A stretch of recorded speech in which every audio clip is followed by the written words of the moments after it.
السلام علیکم ورحمۃ اللہ وبرکاتہ۔ کیا حال ہے آپ کا؟ روزے اچھے گزر رہے ہیں؟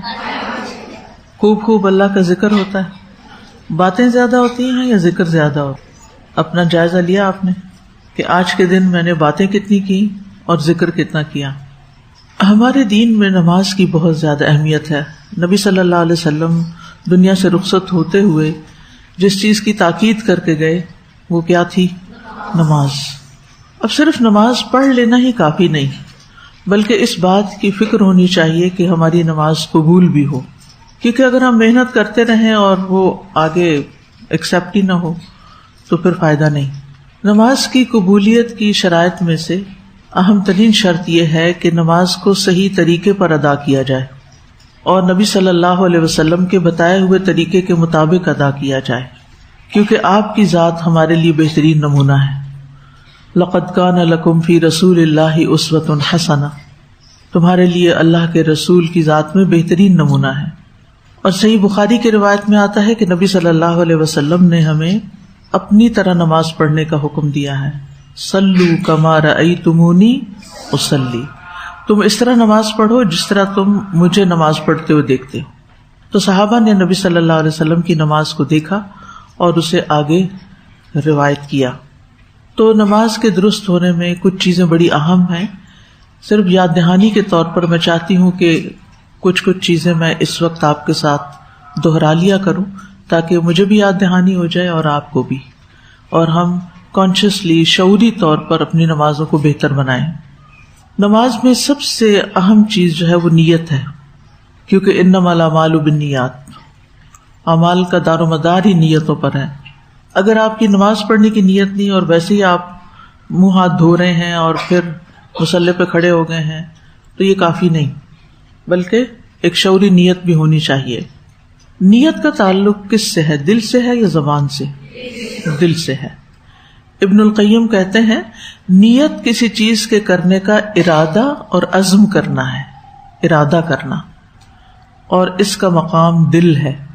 زبان کے ساتھ اس کا قطعی کوئی تعلق نہیں۔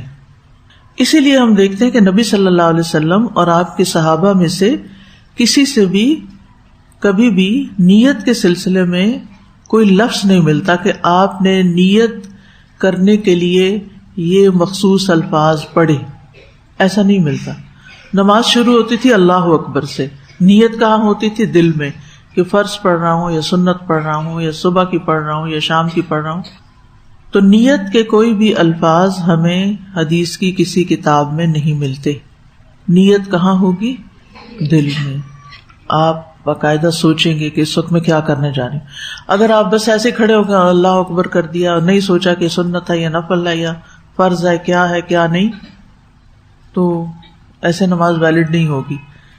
اور آپ نے نیت کے بغیر ہی شروع کر لی، پھر درمیان میں خیال ہے میرا خیال ہے سنت ہے، چلو سنت پڑھ لیتی ہوں پہلے، پھر فرض بعد میں دیکھوں گی یا کچھ اور، تو اس طرح نہیں نماز ہوتی۔ اسی طرح جب آپ وضو کرنے لگتے ہیں تو آپ وضو کی نیت کرتے ہیں، تو نیت کو الفاظ میں بیان کرنا جو ہے یہ بدعت ہے۔ بعض لوگوں نے نیت کے الفاظ اپنی زبان میں بنائے ہوئے ہیں۔ کیا ہماری نماز عربی میں ہے یا اردو یا پنجابی میں ہے؟ کس زبان میں؟ عربی میں۔ تو آپ نماز سے پہلے نیت کے کوئی الفاظ پڑھتی ہیں؟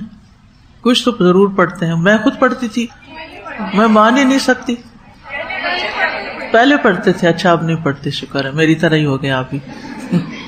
ہم پنجابی ہیں تو ہمیں پنجابی میں نیت سکھائی گئی تھی، بڑوں نے سکھائی تھی نا، تو اسی سے پتہ چلتا ہے نا، کوئی پنجابی میں پڑھ رہا ہے اور کوئی اردو میں اور کوئی انگلش میں اور کوئی کسی میں، تو یہ تو نماز کا حصہ ہی نہیں۔ نماز ہوگی دل کے ارادے سے، نیت سے۔